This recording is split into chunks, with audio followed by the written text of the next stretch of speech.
Dzień dobry w poniedziałek. W dzisiejszym odcinku koszt obsługi długu wzrósł dwukrotnie i dalej rośnie. Szojgu i Patruszew senior odchodzą. Nadchodzi Białorusow. Mrozy zniszczyły uprawy pszenicy w 4 regionach Rosji. Ambitne plany versus ponura rzeczywistość.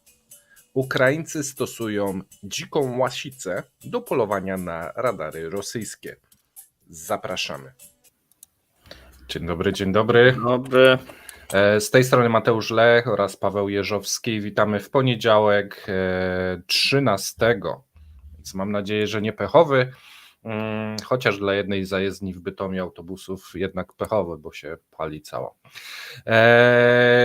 Dzisiaj mamy dużo informacji. Będzie jeszcze jedna informacja, niespodzianka na koniec, którą Paweł dopisywał dosłownie za 4:09, więc no świeższej nie ma. Tak, słuchajcie, mamy najświeższe dane, warto zostać. Będzie na temat sprzedaży narodowego trunku. Mamy duży wzrost, powiem tylko tyle. Tak, Do końca. A ja chciałbym Was serdecznie zaprosić, gdyż część z Was ogląda nas tylko w pracy w tygodniu. Weekend był bardzo intensywny. Był CEP Global o podziemnych fabrykach w Ukrainie, między innymi. Był Jaruski, bardzo długi i bardzo się podobał z tego, co czytałem w opisach.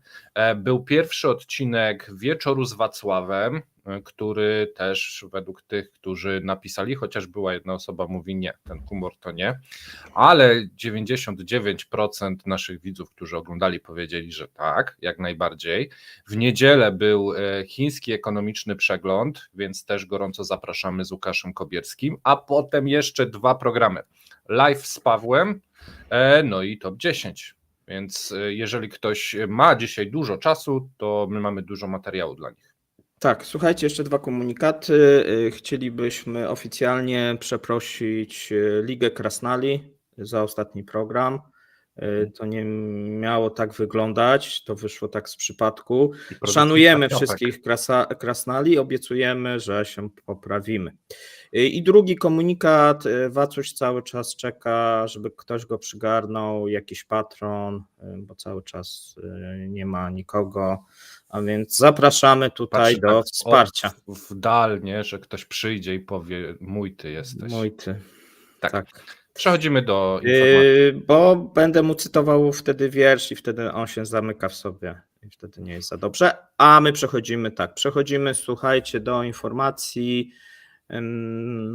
Gaz poniżej 30 euro, to mniej więcej mówiliśmy już o tego, że to tak będzie. Jeżeli chodzi o ropę naftową, to mamy taką stabilizację, Brent 82 w tym momencie. No i nie ma jakichś takich wielkich perspektyw, ale też nie ma jakichś wielkich perspektyw na spadki, więc raczej przynajmniej przez jakiś czas, może krótki, będzie taki trend boczny. Jeżeli chodzi o Uralsa, tutaj mamy korektę, bo on już tam spadł do 70, ale i tak uważam, że jest szansa na 6 z przodu, jeżeli dobrze by się pewne sprawy potoczyły. Jeżeli chodzi o waluty, to większych zmian nie zaobserwowano. Rosyjskie media pochłonięte były dzisiejszą tytułową informacją, czyli odwołanie Szojgu, odwołanie Patruszewa i mianowanie Białorusowa. My sobie o tym powiemy dzisiaj, kto to jest. Znaczy, jak ktoś ogląda Kremlinkę, to wie, ale jeżeli ktoś jest naszym nowym widzem, no to nie wie i sobie powiemy. Natomiast też powiemy o 17:00 o rezultatach, czy co nas może czekać, jeżeli chodzi o nowego ministra. No i sobie troszeczkę podywagujemy. Widzieliśmy, że są dywagacje już na Twitterze, ale one idą w złą stronę. Tak, i opierają się głównie na Wikipedii, to ja bym tego po prostu nie czytał. Okej, przejdźmy do krótkich wiadomości, a tych nie jest za dużo, bo mamy innych wiadomości dużo.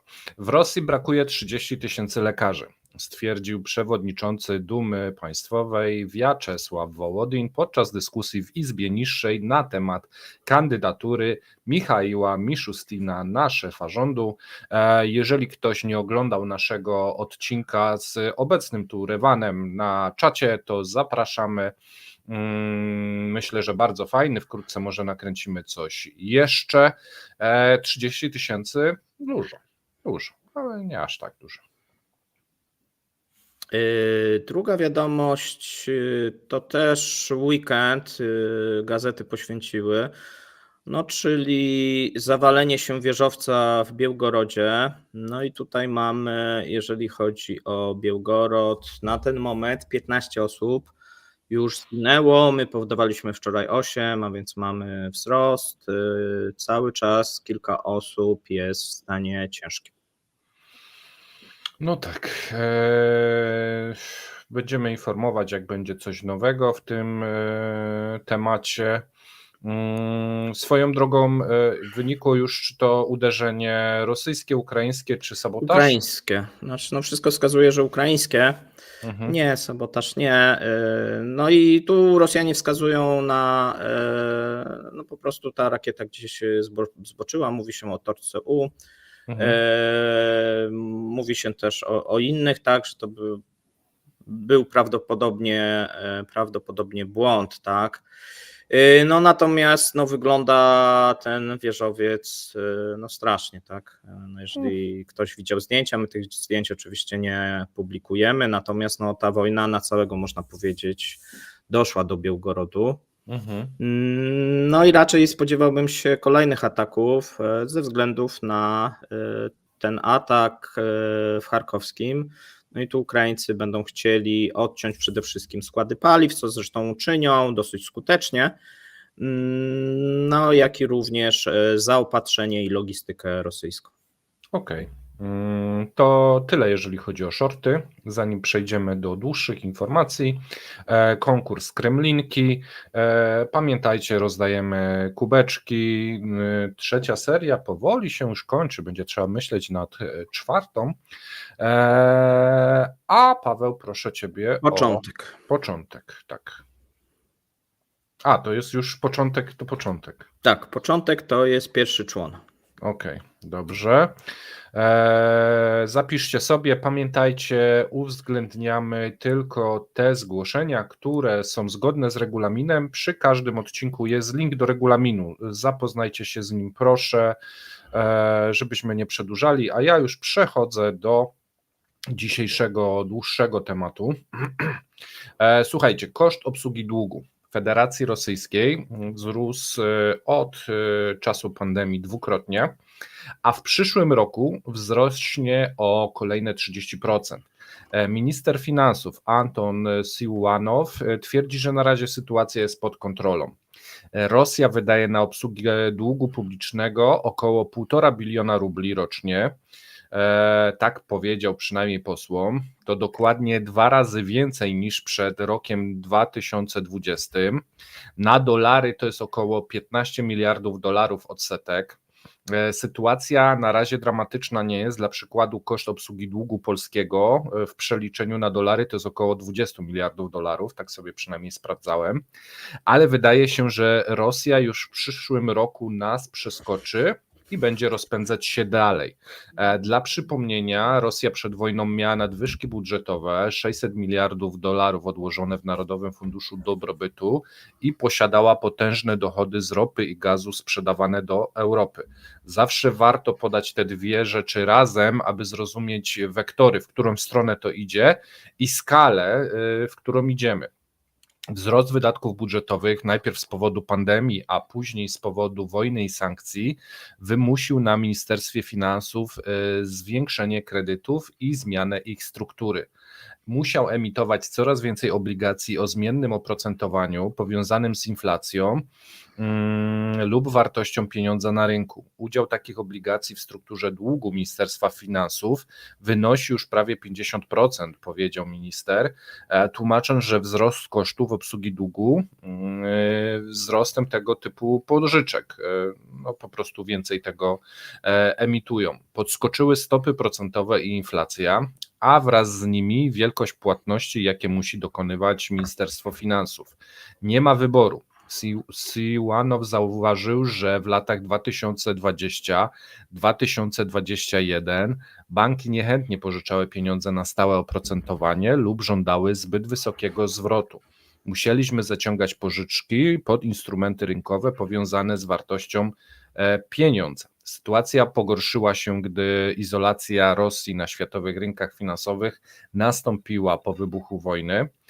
Możemy liczyć tylko na krajowych inwestorów, cudzoziemcy opuścili nasz rynek, a była to 1/4 inwestorów w nasze papiery wartościowe. Dlatego możemy teraz liczyć tylko na rosyjskie banki i rynek krajowy, którego możliwości są ograniczone, wyjaśnił. Ministerstwo Finansów na razie nie widzi w tym problemu. Rosja ma bardzo niski dług publiczny według standardów światowych, zaledwie 16% PKB. Tak, to i tutaj ja bym dodał, tak to prawda, ale tak kolorowo nie jest. Rosja, jako że jest odcięta od finansowania globalnego, ma mały dług, ale duży problem z zaciąganiem nowych zobowiązań. Jeżeli rynek chętnych kupić obligacje jest mały, to i rentowność obligacji musi być wyższa, aby chętnych pozyskać. To z kolei będzie przyspieszać czas, w którym może się pojawić w Rosji problem z obsługą własnego długu.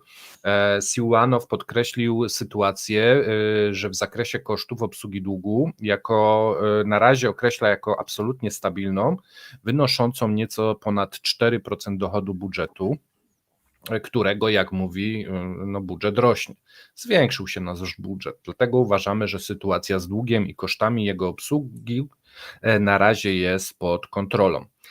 Ja oczywiście muszę zauważyć, że pan minister raczył przemilczeć, że dochody budżetu na razie są stabilne w związku ze zwiększonym opodatkowaniem firm naftowo-gazowych oraz produkcji wojskowej. Tu nieśmiało też pragnę zauważyć, że konsekwentnie z jednej strony zażynają kury znoszące złote jaja, jak przykład Gazpromu, z drugiej strony robią to skuteczne sankcje. W sytuacji, gdy stabilność tych firm się osunie w przepaść, finanse rosyjskie zostaną z przysłowiową ręką w nocniku.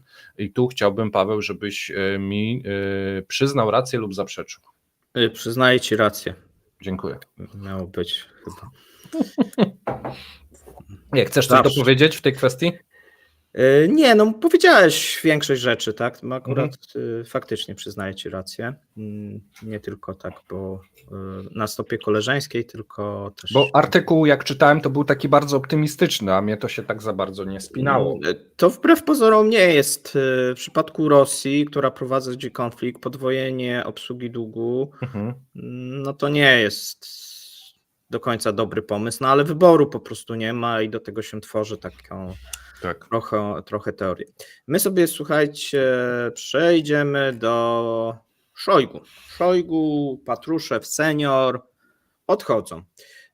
Dosyć niespodziewana zmiana, chociaż w przypadku Szojgu to mówił też Maciek w Top 10, że tutaj chodzą słuchy, a nagrywaliśmy jeszcze przed tą informacją. Ja mówiłem przy tych aresztowaniach, że tam pozycja Szojgu dosyć mocno zagrożona, no bo część jak gdyby żądała odwołania Szojgu, no i ci, co żądali odwołania Szojgu, no prawdopodobnie wzięli tu górę. Wydaje się, że do końca ta propozycja z Biełusowem jest w mojej opinii, będziemy mówić o 17, ale taką propozycją awaryjną. Wydaje się, że też Szojgu znaleziono to miejsce za Patruszewa. Co ciekawe, nie ma informacji, co się stanie z Patruszew seniorem.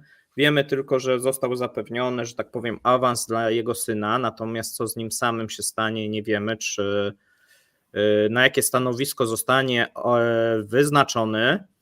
Tam była taka dziwna wypowiedź, że wyjedzie. No ale to trudno sobie wyobrazić, bo by to wskazywało, że zostanie jakimś ambasadorem, a to by było w tym wypadku jednak zesłanie, czego bym się raczej nie spodziewał.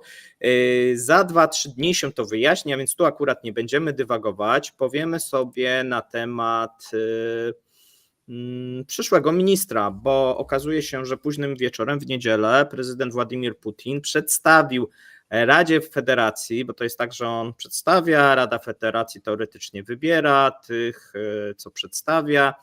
No i tutaj powołał i przedstawił na ministra obrony Andrieja Biełosowa i od razu zapowiedział, że Siergiej Szojgu zostaje powołany na stanowisko sekretarza Rady Bezpieczeństwa za Nikołaja Patruszewa, a Patruszew zostanie przeniesiony na inne stanowisko, które jeszcze nie zostało według Putina ustalone. No i tutaj troszeczkę na temat tych nominacji wcześniejszych, bo jeżeli chodzi o poprzednich tych wszystkich ministrów obrony, to oni dosyć długo sprawowali tutaj swoje urzędy. Przypomnijmy, że pierwszym ministrem mianowanym przez Putina był wywodzący się ze służb i z wywiadu generał Siergiej Iwanow, który kierował, słuchajcie, Departamentem Wojskowym od 2001 do 2007. Potem zastąpił go Sierdziukow, który służył 5 lat, a następnie najdłużej urzędujący minister, czyli Siergiej Szojgu, tak, który piastował 14 lat, prawie od 2012, no to 13 powiedzmy, to może pechowo. W każdym razie, jeżeli chodzi o Biełusowa, bo tutaj my wielokrotnie mówiliśmy, kto to jest, natomiast przybliżymy. On całe życie związany był z ekonomią akademicką i ze statystyką. Po ukończeniu Wydziału Ekonomii Moskiewskiego Uniwersytetu Państwowego Łomonosowa podjął działalność naukową, najpierw w Centralnym Instytucie Ekonomii i Matematyki Akademii Nauk Związku Sowieckiego, a następnie w ekonomii prognozowania postępu naukowo-technologicznego w latach 90-2006, no to tak większość tej kariery, był starszym pracownikiem naukowym i kierownikiem laboratorium w Instytucie Prognoz Ekonomicznych Rosyjskiej Akademii Nauk. W 2000 roku został również niezależnym doradcą prezesa Rady Ministrów, no ale to takie były krótkie zlecenia, natomiast od 2008 do 2012 był dyrektorem Rządowego Departamentu Ekonomii i Finansów, następnie przez około rok stał na czele Ministerstwa Rozwoju, od 2013 do 2020 był asystentem Putina, a w styczniu 2020 roku został zatwierdzony na stanowisko wicepremiera. Biełusow ma opinię urzędnika i to chyba najlepsze sformułowanie, jakie można w jego wypadku użyć, które decyzje podejmuje w oparciu o tak zwane interesy państwa, znaczy Putina, jest niezwykle lojalny, by nie powiedzieć, że nadgorliwy, dosyć nielubiany, jeżeli chodzi o Radę Ministrów, jeżeli tam można mówić w ogóle o jakimś tam koleżeństwie i że ktoś kogoś lubi. Ma opinię osoby, która wie najlepiej i która nie bierze pod uwagę opinii innych osób.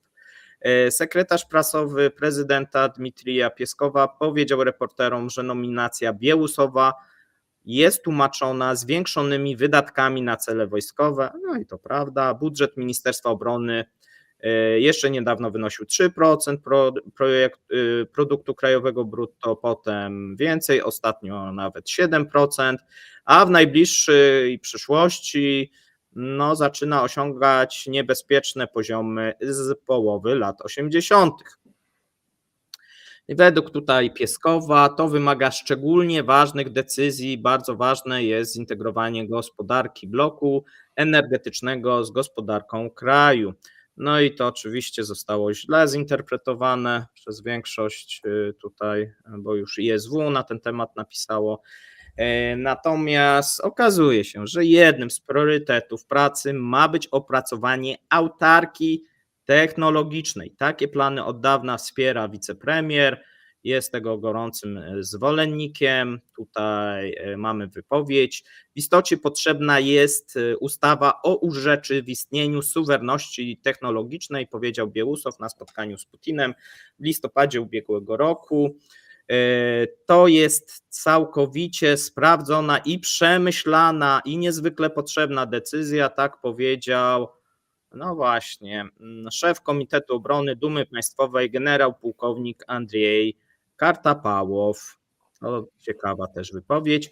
Wszystko jest dość przejrzyste, potrzebujemy przede wszystkim efektywności ekonomicznej, potrzebujemy wsparcia surowcowego dla armii, a do tego bardziej odpowiednia jest osoba, która dokładnie zna rosyjską gospodarkę, tak mówi politolog Jewgenij Minczenko. Prawdopodobnie będzie audyt tego, co zrobiło MON. Prawdopodobnie są też poważne przetasowania w resorcie wojskowym. Byłoby dziwne, gdyby aresztowanie wiceministra obrony narodowej nie wiązało się z powołaniem nowego ministra. No i tu pan politolog ma całkowitą rację, bo tu należałoby szukać jednej z przyczyn odwołania Szojgu. A Białusław ma na pewno opinię, tak jak powiedziałem, urzędnika, który nie da się skorumpować. Jak dziwnie to w Rosji brzmi, no ale ma taką opinię właśnie osoby nadgorliwej, oddanej, trochę takiej ideologicznej, jeżeli chodzi o tą wizję Putina. No i wszystko, co Putin mówi, to pan wicepremier stara się tutaj oddawać, a więc nie można liczyć, że jakąkolwiek własną grę będzie prowadził. To nie jest człowiek, który ma jakieś silne też poparcie polityczne. No to jest, można powiedzieć, człowiek zdecydowanie prezydenta. Makarin jest pewien, że będzie znacznie ważniejszą osobą w tym departamencie, to zobaczymy. Jednak zarządzanie tak ogromnym przedsiębiorstwem, jakim jest Ministerstwo Obrony Narodowej, jest dla niego, no i tu zaczynają się właśnie takie pewne, że tak powiem, uszczypliwości, jest dla niego dużym wyzwaniem, a zarządzanie w warunkach operacji specjalnej komplikuje to zadanie. Co należy podkreślić, komponent wojskowy nadal będzie w gestii szefa sztabu generalnego Gierasimowa, natomiast no, tu się mówi, że Gierasimow dostał czas, żeby się wykazać, bo jeżeli się nie wykaże, no to będzie odwołanie. Natomiast no trudno, jeżeli nawet ta ofensywa by się nie powiodła, że zostanie obarczony tym nowy minister, tak? No bo pewnie wtedy zostanie, no bo on się nie zna, no to jak się nie zna na tym, no to trudno, żeby został obarczony, wtedy zostanie, jeżeli by się coś nie udało, to zostanie obarczony Gierasimow i tak mniej więcej to ma wyglądać. Przypomnijmy, że Gierasimow też dosyć długo tutaj stoi na czele sztabu generalnego, to jest od 2012 roku, a w styczniu 2023 Szojgu mianował go dowódcą wspólnej grupy żołnierzy w strefie operacji specjalnej. Czego możemy się spodziewać po tych zmianach? My sobie opowiemy o godzinie 17, a teraz przejdziemy do następnej informacji, chyba że masz tutaj jakiś komentarz. Nie, za chwilę będziemy nagrywać pewnie komentarz, to sobie wtedy rozwiniemy wątki. Szkoda czasu, bo już 23 minuta. Lecie, jeszcze mamy informacje. Słuchajcie, mrozy zniszczyły uprawy pszenicy w 4 regionach Rosji. Nienormalne zimno, jak na maj, zniszczyło plony pszenicy, kukurydzy, buraków i innych upraw w obwodach Woronerza, Tuły, Tambowa i Lipiecka. Mrozy i temperatura sięgała -8 stopni. Przybyliśmy na pola i natychmiast zobaczyliśmy śmierć upraw ozimych, słonecznika, pszenicy. Obumarła nasza kukurydza, zboże i kiszonka, powiedział Siergiej Tribunski, dyrektor generalny firmy Manino w Woronerzu.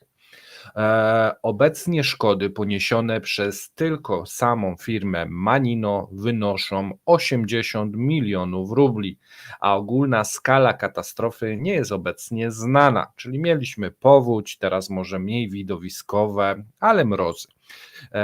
Według wstępnych informacji w obwodzie woroneskim plony na 265 tysiącach hektarów zostały utracone lub częściowo zniszczone, powiedział zastępca przewodniczącego samorządu regionalnego Wiktor Łoginow. Przypomniał także, że 7 maja w regionie wprowadzono stan wyjątkowy ze względu na przymrozki. Zaplanowane ilości, poniesione wydatki, to wszystko było praktycznie marnotrawstwem. Takie warunki pogodowe są nienormalne, a rośliny po prostu nie są na to gotowe, wyjaśnił Boris Below, dyrektor generalny Krasniski Garden LLC. Według niego, jeśli państwo nie udzieli pomocy producentom rolnym, można rozważać opcję upadłości.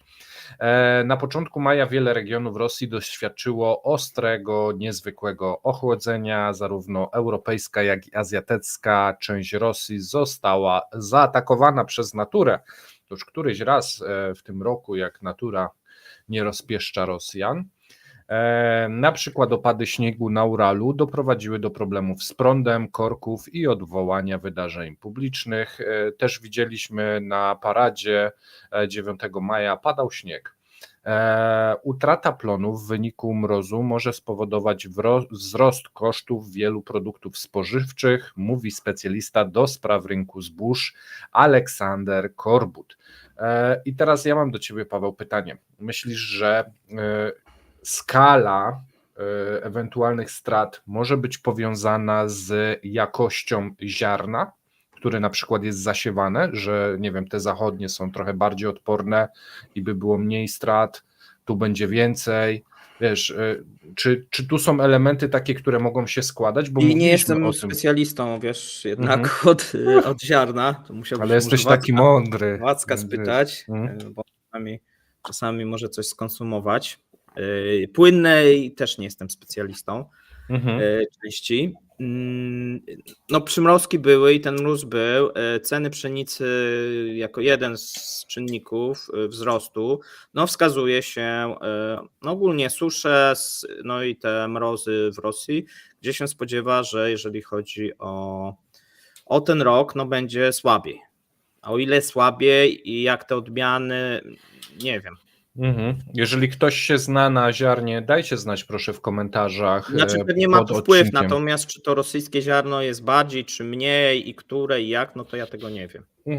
Chętnie bym posłuchał, jeżeli ktoś coś wie, to dajcie znać, bo to ciekawa informacja może być, a my przechodzimy dalej. My przejdziemy sobie do Aleksandra Nowaka, czyli ambitne plany versus ponura rzeczywistość. No i pan Moje ulubione tematy. Tak, Nowak po tutaj ogłoszeniu, że został znowuż Aleksandrem Nowakiem, tylko w innej roli trochę, no zapowiedział bardzo ambitne plany. Do 2030 Rosja zgodnie z instrukcjami Władimira Putina powinna stać się jedną z 4 największych gospodarek świata. Przede wszystkim procesowi powinien towarzyszyć wzrost dochodów ludności i przedsiębiorstw, powiedział Aleksander Nowak. No logiczne w sumie. Nowy projekt narodowy, w tym celu będzie nowy projekt narodowy. Efektywna i konkurencyjna gospodarka. Tutaj Rosja, tak jak wiele korporacji, lubi projekty, no i utworzyła, żeby ten sukces był, to trzeba mieć projekt, no i to jest tak zwane myślenie projektowe, jeszcze mamy myślenie budżetowe, tutaj bardziej projektowe. A jest projekt świadomości też. Tak, ten projekt narodowy będzie nastawiony oczywiście na osiągnięcie krajowego celu, jakim jest stworzenie zrównoważonej i dynamicznej gospodarki. Trzeba ją tworzyć, bo nie ma jej. Na razie leży. Na razie leży, to trzeba stworzyć. To jedno z kluczowych zadań na najbliższe lata. W ciągu już kilku miesięcy stworzymy projekt narodowy. Mhm. Tu jestem w stanie uwierzyć. Projekt to ja w 2 tygodnie jestem w stanie machnąć. No, zależy jaki. No, taki Pierwszym- jak Rosjanie. Pierwszym kierunkiem projektu krajowego jest zapewnienie działalności inwestycyjnej w Rosji, w tym warunków do rozwoju biznesu i przystępnego finansowania. Nowak podkreślił, że w kraju istnieją już porozumienia o ochronie i promocji inwestycji kapitałowych korzystające ze środków Funduszu Dobrobytu Narodowego, fabryki finansowania projektów oraz partnerstwo publiczno-prywatne. To ostatnio to nie istnieje, ale się rozpędził. Drugim kierunkiem projektu krajowego, no i tu się zaczyna ciekawie, jest zwiększenie wydajności pracy. Zgodnie z dekretem, przypominam, do 2030 zapewniono Że wzrost każdemu wyrośnie trzecia ręka. co najmniej 40% wzrostu w średnich i dużych przedsiębiorstwach, w podstawowych sektorach niesurowcowych oraz 100% wzrostu w państwowych i gminnych organizacjach społecznych, powiedział Nowak. To już jest, znaczy zapewnione. Trzecim kierunkiem będzie wsparcie małych i średnich przedsiębiorstw, wzrost dochodu na pracowników małych i średnich przedsiębiorstw w ciągu najbliższych 6 lat wzrośnie o 20% więcej niż średnie tempo wzrostu produktu krajowego brutto, O, powiedział Nowak. No i rozpędza się. słuchaj, ale to nie będzie jakaś i tak upośledzona ta gospodarka, jak tam będzie wzrastało o 20% na PKB, tylko mniej? Tyle mniej? To też jakoś tak dziwnie. Dobre. No nie, no tu chodzi o to, że ten wzrost produktu krajowego ma być na małych i średnich. To tak, że wiesz, że oni, tak, nie tamten przemysł. Tylko oni. Oni, tak. Tylko ten Te Iwan, co krasnoludki. tam wiezie, wiesz, z Kazachstanu, tak, albo z Czeczenii, ten Alko, no to chyba oni. Według niego do 2030 roku powstanie co najmniej 100 parków przemysłowych i parków technologicznych, parków biznesu z myślą o małych i średnich przedsiębiorcach. Nowak uznał także kwestię transformacji klimatycznej i energetycznej za ważny aspekt krajowego projektu. Mówi, wiesz, my też mamy cel, który wyznaczył sobie prezydent do 2060 roku, a przypomnijmy, że Putin zatwierdził rosyjską doktrynę klimatyczną. Tak, słuchajcie, jest coś takiego w Rosji, która zakłada osiągnięcie równowagi pomiędzy emisjami a ich absorpcją do 2060. No i teraz wracamy do rzeczywistości. To były te plany. A teraz Aleksander Nowak w zeszłym tygodniu spotkał się z Komisją Energetyki Dumy i określił cele pracy rosyjskiego kompleksu paliwowo-energetycznego na tle wyzwań zewnętrznych. Jednym z nich jest utrzymanie wzrostu cen paliw w Rosji w granicach inflacji. Pierwszym kluczowym priorytetem, który nakreślił prezydent, jest rozwój rynku krajowego i jego zaopatrzenie. Dziś widzę Tu roczniemy zaraz kosmos i te. Tak. Pierwszy punkt, żeby nam benzyna nie rosła i żeby nie brakło. Żeby nie zabrakło. Tak? Pierwszym kluczowym punktem jest dostarczenie na rynek krajowy wystarczającej ilości produktów naftowych 5. klasy po przystępnych cenach, które nie powinny wzrosnąć powyżej poziomu inflacji i powinny zapewnić konkurencyjność naszego przemysłu. Kolejnym priorytetem jest zapewnienie nieprzerwanych dostaw krajowych paliwa i energii elektrycznej. Trzecim zadaniem, który nijak nie pasuje do wcześniejszych zadań, to praca nad potencjałem eksportowym rosyjskiego kompleksu paliwowo-energetycznego, który zapewnia znaczną część dochodów budżetu federalnego. Zwiększenie dostaw energii na rynki zagraniczne pozostaje naszym strategicznym celem, zauważa Aleksander Nowak. Tak. I ja to myślę, że to można się nabawić takiej rozdwojenia jaźni. to się fachowo tam nazywa, już nie będziemy mówić, no ale tu z jednej strony plany, 4. gospodarka świata, a potem No trzeba bo to jest do roboty iść pierwsza i część jest na wywiad do telewizji. O tak, a później tak. skąd wziąć benzynę? Skąd wziąć benzynę, jak to wygląda, jak tam, Riazań, zaatakowali, a to nie, okej. No to, No stąd to nie może mogę. z Kazachstanu coś Ojej, ściągniemy. tu blokada na granicy, to nie. I Chińczycy wszystko kupili, kurde. To może my gdzieś wyślemy coś, ale co? No tak, rzeczywistość kontra marzenia. No a teraz przechodzimy do Ale ja następnego zacząłem przez te kilka lat podziwiać Rosjan za ten optymizm. tematu. Jakby przyznawano medale, ja zawsze mówiłem, jeżeli chodzi o projekty i plany, to znaczy ja myślę, że ogólnie oni by się w korporacjach zachodnich świetnie odnaleźli. Ten sam poziom, że tak powiem, bełkotu, który prezentują często, tu i tu występuje. Najlepsze szkoły. Dobrze. No. Też kończyli dobre szkoły, tak, to prawda. Tak.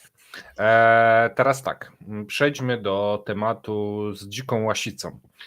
Ukraińcy stosują dziką łasicę do polowania na radary rosyjskie. I myślę, że to jest interesująca ciekawostka i to nie jest, jak część z Was się na pewno domyśliła, zwierzątko typu łasica, tylko taktyka zwana dziką łasicą. Polega na tym, że piloci odrzutowców dają się wykryć radarom obrony powietrznej wroga, następnie fale radarowe są śledzone z powrotem do źródła, ustala się w ten sposób współrzędne, następnie uderza się w te punkty rakietami AGM-88 HARM. Stany Zjednoczone dostarczają te rakiety powietrze-ziemia HARM od połowy 2022 roku. Zasięg ich lotu wynosi około 150 km. Są w stanie wykryć radary wroga i trafić w nie nawet po wyłączeniu systemów radarowych. Wojsko amerykańskie wykorzystywało HARMy do takich celów już w Libii, Iraku i byłej Jugosławii, więc dzika łasica ma duże doświadczenie, ta taktyka. Jednocześnie rakiety HARM są trudne w przystosowaniu do wystrzelenia z samolotów MiG-20 i Su-27 produkcji radzieckiej, które stanowią podstawę floty sił powietrznych Ukrainy. I słuchajcie, aby zapewnić kompatybilność tych samolotów z zachodnią bronią, Kijów użył tabletów iPad, za pomocą których sterowano rakietami. Tak przynajmniej powiedział zastępca sekretarza obrony USA William LaPlante. W tym roku powinna Ukraina otrzymać zachodnie myśliwce F-16, które dostarczą Dania, Holandia, Norwegia i Belgia. Pierwsze myśliwce przybędą na przełomie czerwca i lipca. No i wtedy już w ogóle nie będzie problemów, żeby stosować tą taktykę. Ukraina wyraźnie uczy się od zachodniej myśli szkoleniowej, mówi Frederick Mertens, analityk w Haskim Centrum Studiów Strategicznych. Według niego stosowanie taktyki dzikiej łasicy wiąże się z dużym ryzykiem, no bo niestety Rosjanie mogą trafić taki odrzutowiec, ale gra jest warta świeczki. Więc tak wygląda taktyka na dziką łasicę. Nie wiem, czy wiedzieliście, ja nie wiedziałem. No jeszcze, że do tego iPadów używają, żeby uzyskać tą kompatybilność, to już w ogóle jakieś takie połączenie tych technologii bardzo ciekawe dla mnie. A jak jesteśmy przy taktyce, warto klikać przycisk subskrybuj. Dzięki temu nasze filmy oglądają się dla większej ilości widzów. Pamiętajcie, że każde 10 nowych subskrybentów to jest 1000 mniej więcej nowych widzów, gdzie ten film dociera, a więc nie tylko lajkowanie, ale te subskrypcje i udostępnianie. Jeżeli macie możliwość, to proszę róbcie, pomagacie w ten sposób nam oraz widzom, żeby dotrzeć do naszych informacji. A to kompletnie nic nie kosztuje, bo często subskrypcja kojarzy się z czymś płatnym. Nie, to chodzi tylko, żeby wcisnąć ten przycisk, to jest całkowicie darmowe i z niczym się nie wiąże. Warto to robić, jeżeli tego jeszcze nie zrobiliście, a się zastanawiacie, prośba zróbcie. A my przechodzimy sobie do informacji, która doszła w ostatniej chwili. No i kolejny, tym razem dumny rekord. No i można powiedzieć, że takiego wzrostu To dawno nie było. Były wzrosty w 2022, w 2023, natomiast mamy dane za pierwszy trymestr, a więc bardzo świeże, czyli od stycznia do kwietnia 2024 roku. No i czytam. Sprzedaż koniaku 7,3% w górę. Należy zauważyć, że w tym okresie w Rosji sprzedano 2,602 miliony Od początku tą decilitrów, liczbę. Od początku tą liczbę. I 22 miliony decilitrów wódki. Gwałtownie wzrosła ilość sprzedaż wina gronowego, słuchajcie, 28%. Win musujących 37%. No i oczywiście ja mówiłem, że to będzie rosło. Jakbym tutaj mógł obstawiać na jakiejś giełdzie, czy wina likerowe będą rosły, to bym postawił wszystkie pieniądze, jakie bym pewnie posiadał. No kolejny wzrost, no już nie tak jak kiedyś było tam nawet 400%, ale 67% to też nie mały. Przypominamy, że to jest akurat ta część, która jest często konsumowana przez panie, a więc tutaj dla branży, ja wielokrotnie mówiłem, że branża ma duże nadzieje, jeżeli chodzi o tą część damską konsumentów, bo tutaj są niesamowite wzrosty i o tym akurat się mało pisze w Rosji i również w polskich mediach, natomiast, bo jakoś się wszystkim kojarzy, że to Rosjanie, natomiast jeżeli chodzi o Rosjanki, to coraz bardziej są zadumane, no i najczęściej te wina likierowe. Natomiast mnie szokuje te dane dotyczące całkowitej sprzedaży, bo całkowita sprzedaż napojów alkoholowych to mamy wzrost 20%.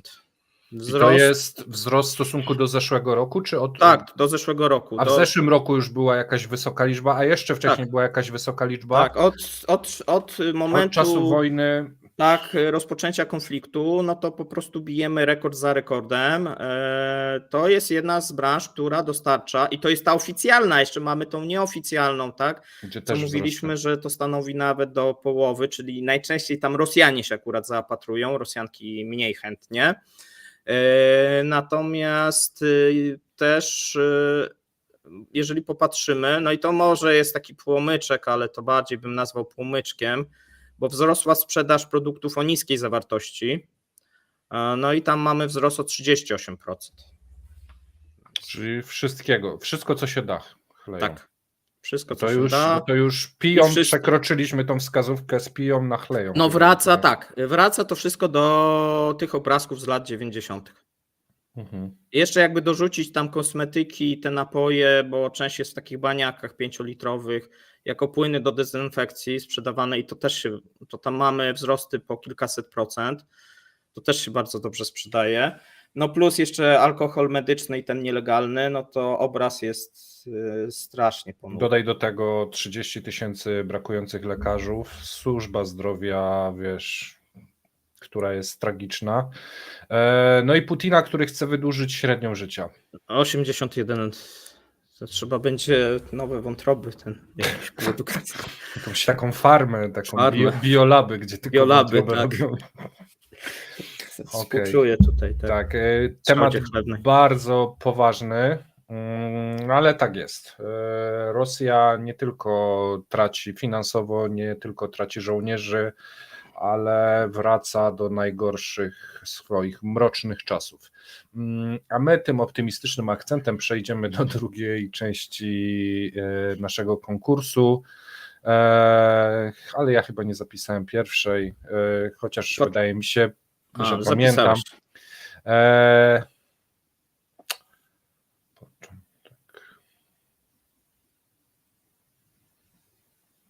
Chwila, tak teraz Wszyscy są gotowi? Zadumy.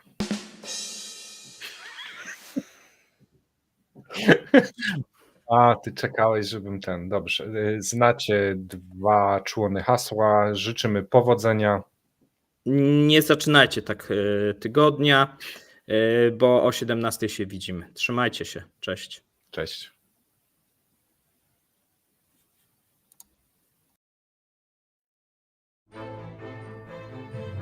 Dziękujemy za obejrzenie materiału do końca. Zapraszamy kolejnego dnia. Trzymajcie się. Cześć.